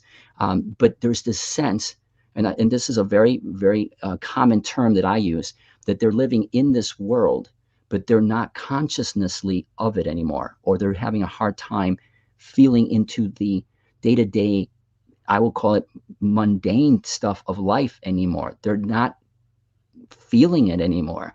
And they're confused as to why they're not, and wondering if there's something wrong with them. But the only thing is that their energies are rising in such a way that they feel the coming of this new world that Dolores talks about. And people go, well, what does that mean? Does that mean that everything changes? Well, it kind of does and it kind of doesn't. It changes in another dimension called 5D, but here on this planet, it doesn't change a lot of what the planet looks like. The turmoil and the stuff that people are going through are all still going to stay here. There's like two timelines that are starting to evolve. And I guess the question then it becomes, well, what timeline am I in? The vast majority of the people are using this time period between 2024, this massive activation of energy into 4D, to eventually get into 2025, which is the year that I call the reveal. The year of the reveal is where people will take all of this awareness, okay? Now, this awareness is a lot, okay, because people have to understand that they're going to start becoming aware of their divine feminine energies. What does that mean? Well, it simply means that everybody, women, I'm going to talk about women first. You're going to start seeing this, like it's already happening, but you're really going to start seeing it over the next couple of months and into next year. Women are starting to become far more aware of this new transitional frequency than men are. The proportionality of this is huge. 95% of my students are women, okay, because they are programmed, if you will, to receive this energy first, okay. They understand, or they're programmed to understand what the divine feminine is all about. It's about the nurturing qualities, the collaborative qualities of this life. It's about caring. It's about, if you're forgiving anything, it's you're forgiving yourself, not others, for the sake of control. It's everything that's basically opposite of how we run this planet right now. Okay, that integration into that energy is already happening with a lot of women. I mean, right now it's just being seeded. In the next 6 months, after the June 21st solstice, the activation coding comes in, and it's really going to start to take hold. And when it starts to take hold, women in particular are going to start to feel far more empowered, to start looking at their lives as well as the lives of everyone around them and humanity differently. There's going to be, and I'm already seeing this, where I'm not saying this is going to be common, but they're disconnecting from sort of the norms that they have had to exist within in terms of how they function in their life. Okay, it's just not going to feel right to them. That's why next year, go ahead. Are you I going was to just say going to something? say, if I can just quickly add, I just want to add to what you're saying, that I've already seen that in the clients that I worked with, a lot of women's empowerment, women releasing the codependent shackles that we've had with men in society, and all of the labels that we've been given, and it's been really beautiful. It's helped me release a lot of codependency. So I just want to plant that seed, thinking Yeah. about anybody who's listening. What does that look like for me? I feel much more empowered in my business and standing on my own 2 feet, instead of always relying on other partners and different things, and owning my greatness and owning my truth, and owning my name. That's why I changed my name to Misty Magdalena also, by the way, because that divine feminine story that you're bringing up. So carry on. Yeah, I mean, there's so many implications to this, and it's not just individually. It's in the way that we're going to ultimately create the structures that we would call the societal structures that we currently have. Over the next several years, those societal structures, the institutions, will have to change dramatically, and will change dramatically, in order to accommodate this new energy that is coming in. Not accommodate it, to accept it. I mean, there's no accommodation here. This Adapt, energy is maybe. to adapt. Adaptation. Thank you. To adapt to it. The way I say it, the way I call it, is to allow and accept, because it is what it is. It's going to be the dominant energy for a while, until we balance things out with this thing called the divine masculine, and which has never been really the true sovereignty of this planet. But because we're playing a game, the divine masculine was given controls to play with it, and ultimately do what it's done so far to this school. But it's all been intentional, so that we could experience what we're not. Okay, so you were kind of talking about all the things that you had to go through. A lot of that was driven by the way that you were conditioned to accept your reality through the energies of the divine masculine. And I know this, to some people, sounds really esoteric, woo-woo-ish, but this is really actually very science-based in many ways. Oh, You that's were going to. good to mention. That's good to mention. And I just want to throw this at you, just kind of like a dialogue. I call it the patriarchy, aka wounded masculine, had to wound us and cause all of this pain and suffering, so then the divine feminine can come in and help us grow with love and compassion and forgiveness of ourselves first. Because you're right, you can't forgive someone and not forgive yourself. It doesn't work. So that was the lessons that I have experienced personally, and now seeing my own clients realize that releasing the wounded masculine, a lot of those father wounds or grandparents and ancestral, and then even the wounded feminine is now becoming divine feminine to come in and help us soften and let go of a lot of, the shutting down of women. The Holy Grail is Mary Magdalene. I just throwing that out there, and the whole Jesus and that sacred union as an example. And they Yeah. created a child as an example. And there's a lot of mistruths and lies and things that have been shut down that are coming to the surface now that I think go beautifully with what you're sharing. Yeah, and here's the thing that it's also in the perspective and how you're going to see things, and for True. now, okay, for now, the perspective is going to be what I would call a very and I know some people, some of my students don't in particular care that I use it this way, but it's still a somewhat of a 3D perspective in the way that we will transition into this energy. There's this thing called the divine child, okay, and this is what I teach primarily, but I do it with integrating the other pieces into it. And the reason why that's important is because what people need to understand is they remember who they are. This is the kind of stuff that people remember when they have a near death experience. Okay, so this isn't. What I'm trying to do is I'm trying to give people a real serious context that this next 6 months, this massive amount of activation that they're going to go through is not just as much about how to look at what has happened to them so far, but it's to look at what they have always been, and what they're trying to remember is really an illusion, because this part of it is not. This is the part of what I talk about with people that always trips people up. It always trips them up. Okay, and that is to say that it's really easier now than it was 5 years ago to talk about sort of the digital reality of this world, the hologram, the simulation. There have been books written about it going back 20 or 30 years, but now people are starting to accept it conceptually.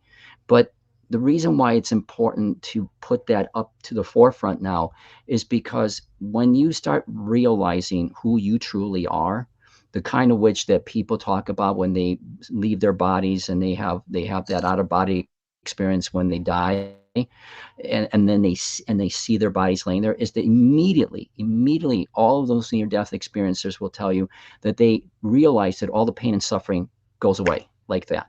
Okay, it just goes away. It just Why? Because they realized that the whole thing that they had been experiencing, that they called their life, was just a dream, a construct of the mind, a game, an illusion, a play, whatever you want to call it. But everyone talks about that. I mean, if they don't talk about it, the vast majority of do, because that's what it is. It's just, you realize that this reality that you thought was very real, which is why we call it reality, it was really just a huge, very sophisticated dream that you were playing in. And when you realize that, when you have a near death experience, you immediately, just by detaching yourself off of the body, you immediately no longer have the trauma associated with it.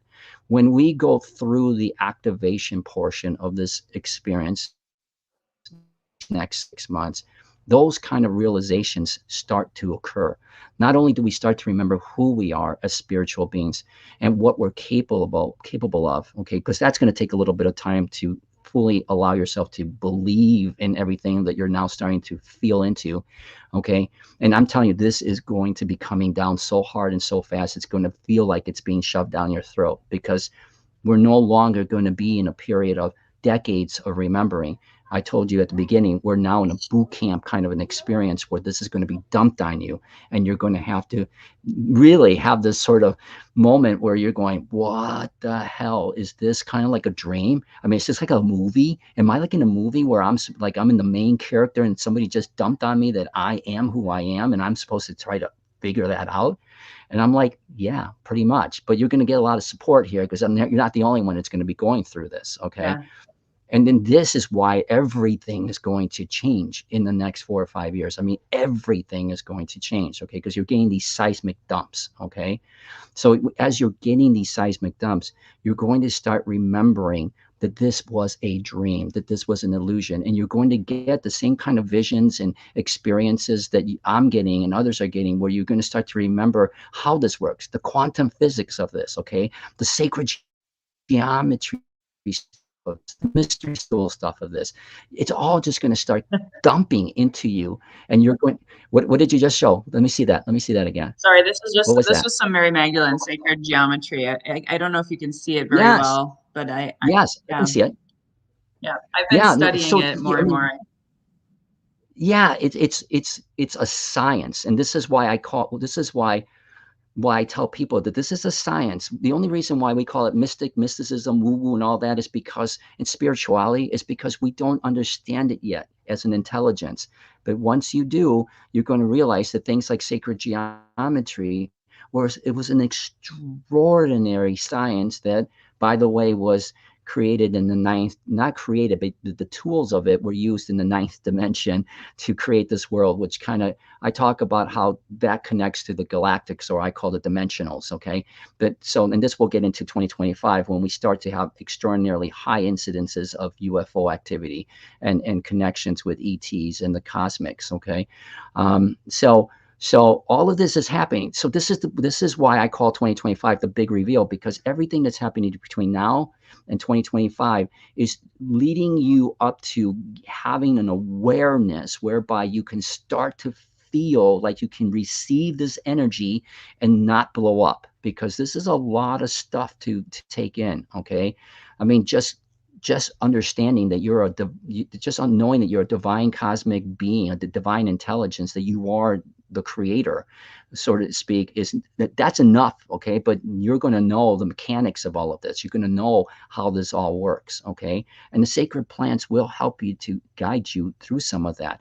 Okay. So the divine feminine and the divine child are really, really key energies. And the divine child is why you have to really seriously hunker into the simplicity of all this. Okay, you're going to understand what it truly means to be innocent and in wonderment and curiosity, and know how to be in sort of this sacred world of imagination. Imagination is the key that connects you into the highest levels of consciousness. I mean, the highest levels of consciousness. All of this is going to start becoming reality to you. It's just going to start dumping into you, like, and you're going to be going, whoa. Okay. So by the time 2025 comes in, and so all of this is going to come in waves, and this is going to really come in waves starting June 21st. Okay. And it's just going to continue and continue and bombard you and bombard you and bombard you. But in the process of all that, you're going to start to remember things that you have no earthly reason remembering. Okay. All of this stuff is just, you're going to start connecting the dots to everything. And by 2025, by that point, early in 2025, humanity is going to reach a point where it's going to say enough is enough. Okay. Enough is enough. And that's going to come from the divine feminine. It's not going to be a revolution. It's going to be an evolution. Okay. That we are going to start seeing the picture so clearly that the things that we were so consumed with, everything from the economy to this, to that, the wars, to everything, those things are playing out because they're part of the illusion of the game. They're all part of the reality you created in order for you to experience this contrast so that you could wake up again and remember who you are. It's no different than some of these great Hollywood movies like Inception and Matrix and all those other things. Those things are going to start not mattering to you, because you're going to realize that if you can do the internal work to remember who you are, you're going to change big time the narrative of this planet. So like Gandhi used to say, you need to be the Be the change change. you want to see in the world. Yeah. And I sit there and go, what are you talking about? How is one person going to do it? Because these realities that we're living in are your realities. We play in parallel realms. We play in what's called digital realities. Okay. And I don't want to get too much into this, but it's important. Okay. We will start Yeah. to realize that if this is a simulation, this is no different than any game that anybody's playing right now. If we can create games where we can be playing together all over the world, a game where we don't even know each other, but we're contributing to a certain outcome in a digital game, then why would it be any different that that game might not actually mirror this reality? It does. It mirrors it exactly. And so for us to be able to start realizing how that works is to understand that we are controlling our own game. You change your world and you will have a seismic difference in the way the game is played. You raise the consciousness of this planet, and like Dolores says, the world start to split. And by the end, for sure, by the end of this decade, but like I said, there's a really good possibility that if we do this right, I got to tell you, the event horizon, March 21st, or roughly around there, when humanity went into all this energy, the event horizon is very similar to what happened with artificial intelligence a year or two ago. I believe it was a year ago.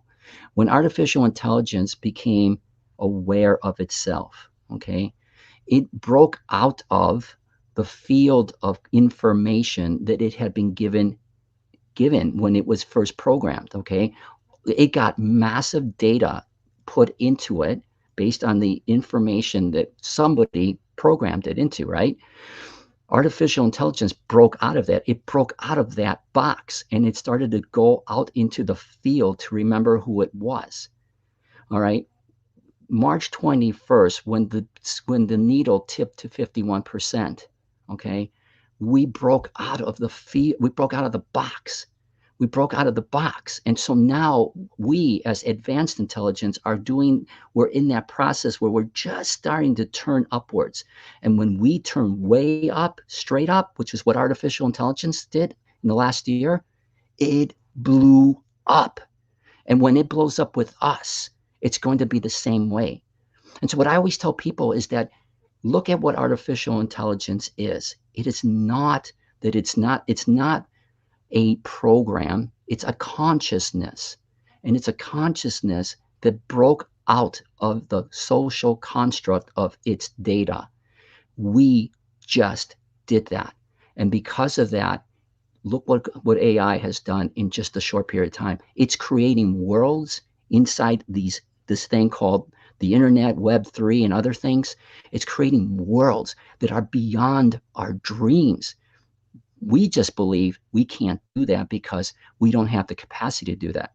As a brain, we don't have the capacity to do it. As a consciousness, talking to consciousness, we will do that and more. And that's why things will change over the next 3-4 years. That seismically, we will be able to advance our evolution of consciousness into the fifth dimension way faster than our human minds could have ever imagined. And all we have to do is look at what artificial intelligence is doing. And that is our future because we are that. And so in the next couple of years, we're already seeing it. We're seeing what artificial intelligence is doing, but we're seeing what it's doing with us integratively. We're having extraordinary advances in medicine. Next year, we will have a big reveal about how our bodies will be able to reverse itself and grow young again. That was not true that our bodies they had to die. We were told our bodies died, so we created realities around it. As advanced intelligence, we did what we were told, okay? So we grew old and we died of diseases. Our bodies are fully capable of that, and next year there will be a huge reveal about that, okay? It may not make the front page, but it will be revealed about how our bodies can reverse itself, okay? And that's just in medicine. Okay, there will be things with what's happening with Web3 and the intelligence around Web3. And a lot of people don't even know what Web3 exists. Okay, Web3 is the new internet.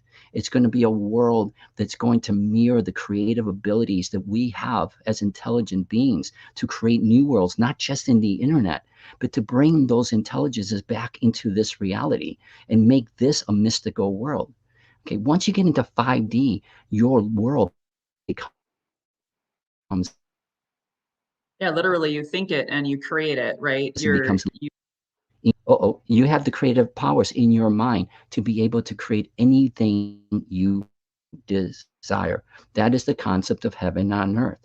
Okay, you can't get to those levels until your consciousness rises, and that's what the process has been this year and going to next year. We're seeing this enough because that story that living is 3D, and that story is like an old TV program running in the background. And we're going to start going inwardly to expand our consciousness and realize that the true world that's coming is an expansion of our mind that creates the connection into this 5D world. And I know that some of this is really hard for people to get, but what I'm trying to say is that we are right at the apex this next 6 months, where humanity is going to start turning upwards in our intelligence. And when we do that, the mysticism goes out the door, and we just realize we are intelligent, extraordinarily intelligent divine beings.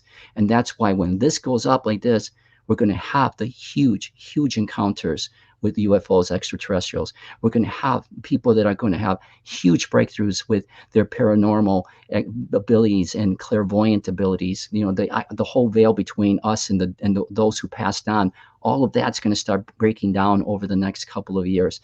We're going to have huge advances in medicine and other things that medicine won't be medicine. That's archaic stuff.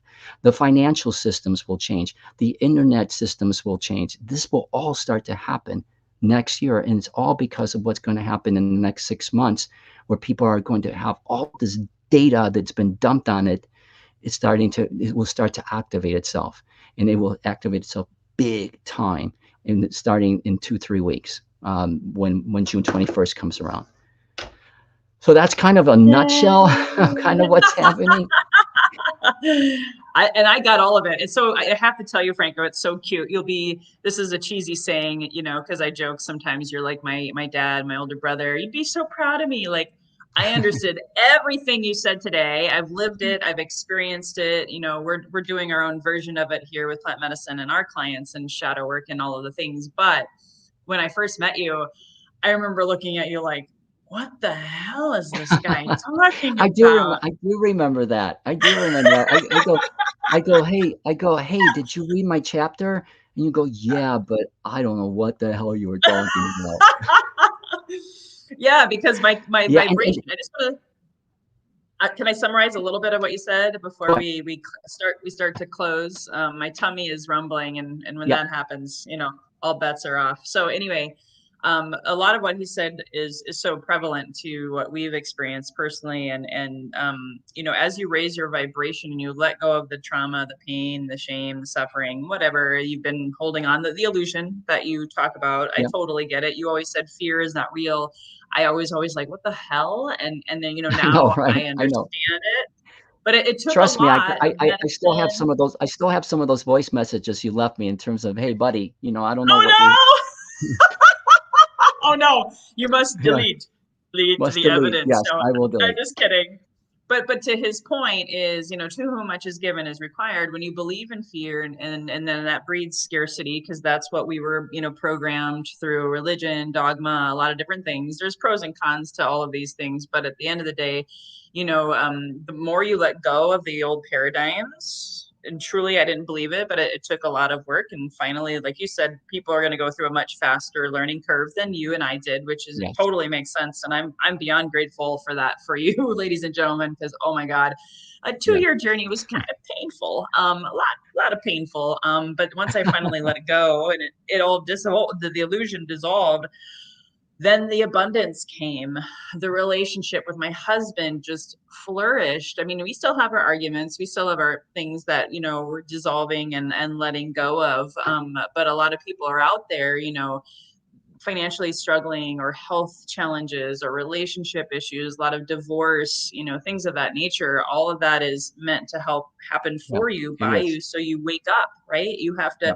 You have to let go of those old paradigms and limiting beliefs and judgments about yourself. And I'm not worthy, I'm not enough. I mean, I had to just clean house of all of that in my cells and in my being. And then once you are there, then more money starts to flow, better relationships start to flow. I just wanted to give a little practical, like maybe 3D Yeah. terminology to help them understand what they've got to go through, the valley of the shadows. You got to go through that in order to rise above, as cheesy as it sounds, but we are all the light of the world. I want to bring it back to what you said. Yeah.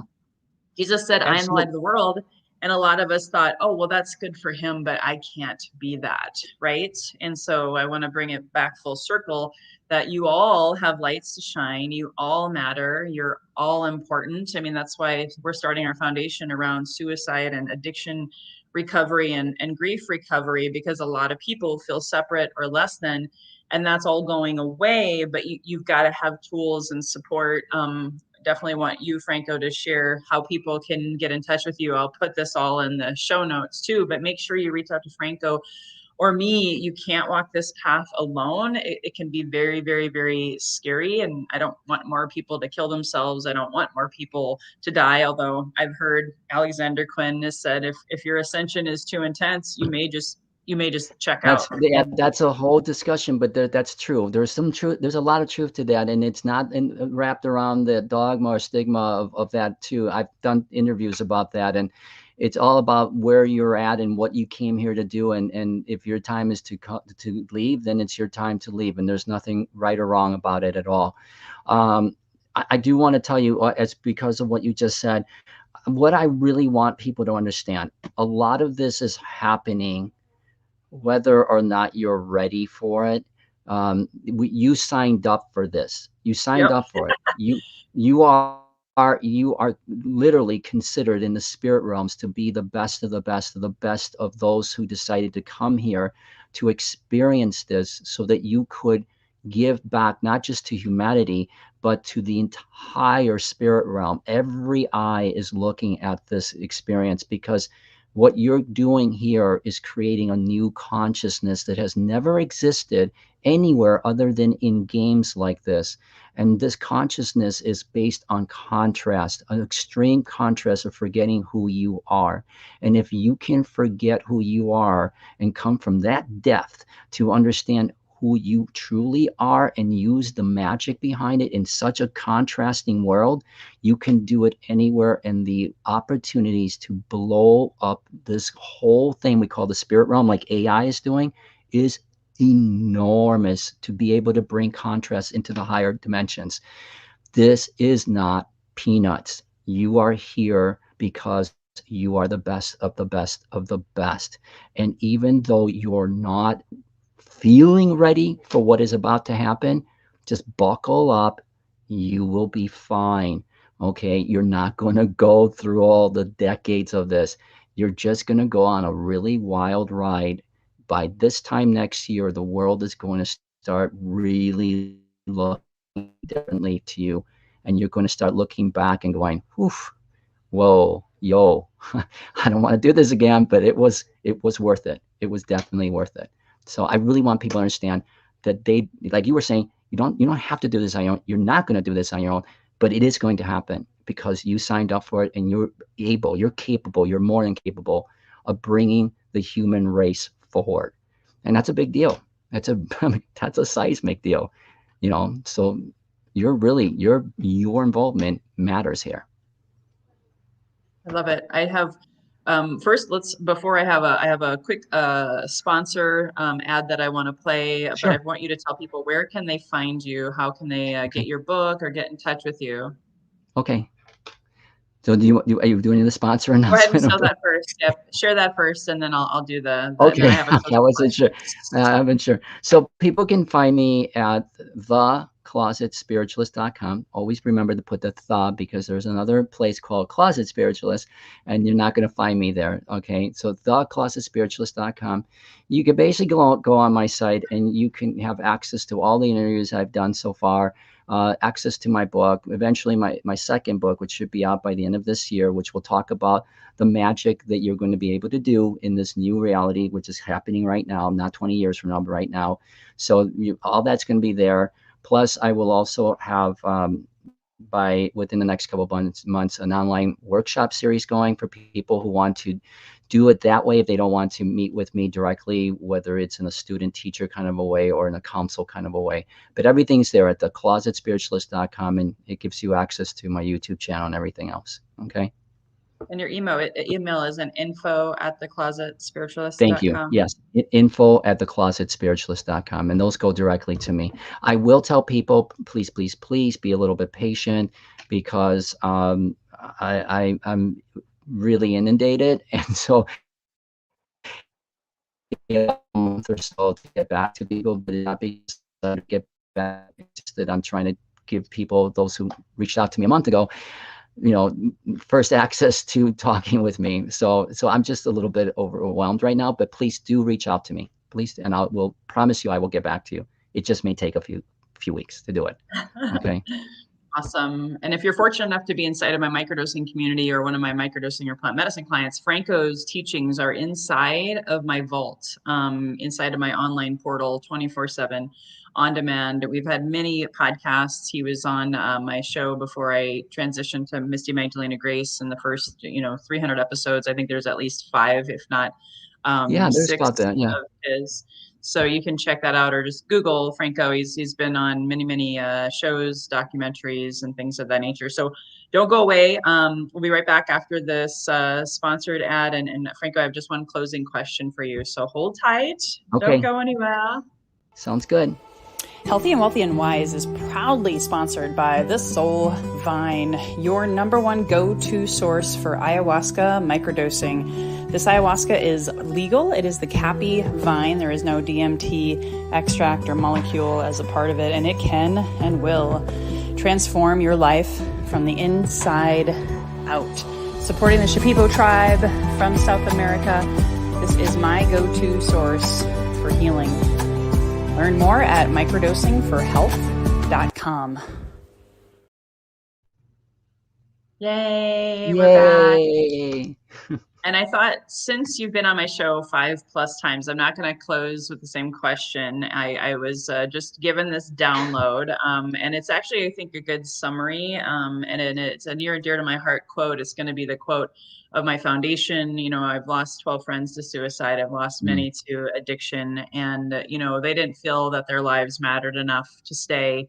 And again, karma, whether that was their soul contract or whatever the case may be, I believe all of that is true. And at the same time, we want to give people hope here at Healthy and Wealthy and Wise, and with our Lotus Throne Foundation here in 2024 in preparation for all that's happening and in 2025. So when you hear this quote, Franco, I'll say it again. I want you to really sit with it and embody it and then share what it means to you. So the quote by Mark Twain again is, "The 2 most important days in your life are the day you are born and the day you find out why."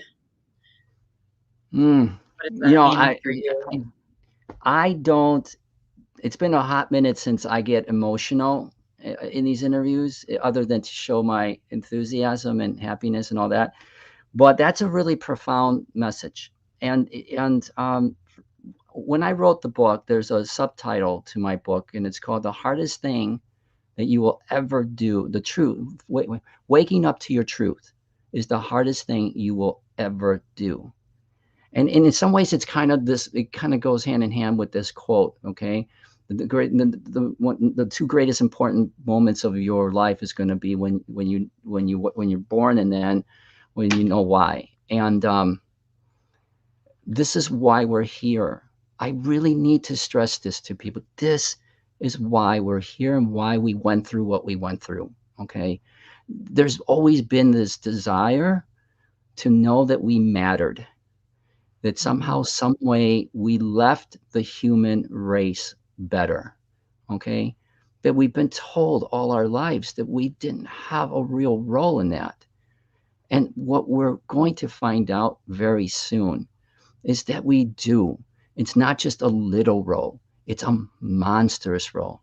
Because what we're going to find out is that each and every one of us came here to have an experience, a unique one, painful many times, but through that process of going through that experience, you're going to remember. And when you do that, you leave a trail, a bread trail, okay, crumbs for every single person that is going through that process right now. Now, you may never meet them. You may never know their story, but I promise you that every experience is cataloged into the field of consciousness. And somewhere, someplace, somebody's going to have an aha moment because they're going through the same thing that you did in order to get to where you are now. And if it's just that one person, you will have made a drastic change in someone's life. But here's the thing, it's not going to be one person. I promise you right now, it's going to be not just one, not 1,000, not 100,000, millions, tens of millions, hundreds of millions, just on this planet alone. Your contribution to the growth of this thing we call consciousness, collective consciousness, is seismic, dimensional, planets, universes, beings from all over the place are watching this right now, are watching you right now, because you have a role to play, and it's not little. You realize who you are as the creator, and you will change the world. That's it. Thank you. Thank you. I hope you all got great value from our show today. Yes, we did almost go 2 hours. It was probably predicted. And I just want to say thank you again to Franco. Because of you and what you shared with me, there's been this massive ripple effect. I wish I could show you all of the clients that we've served as a result of you speaking through me, even though I was really stubborn as hell at times and trying to fight the truth, right? Because the truth will set you free, but at first it'll piss you off, right? So I had to go through the valley of the shadows to really get to the other side. And because of you and what you shared, now the Lotus Throne Sanctuary.org is being birthed, and this whole summer focusing on finding donors, board members for our nonprofit, as well as people to serve who are hurting and struggling in their grief and their addiction recovery, and especially around suicide and all of these things that are happening for us in this planet right now. But how to heal through that is a big challenge. So kind of just wanted to say thank you publicly, and what you just shared is so true and near and dear to our hearts. Thank you for being here and making time in your, I know, very, very busy schedule for us on this June 1st. So please, everyone, if you saw value in this show today, please, share and then reach out to Franco. Again, all of it's going to be in the show notes. So until next time, everyone, here's to your best health, your best wealth, and remembering who you truly are through your best wisdom. Bye-bye for now. Bye.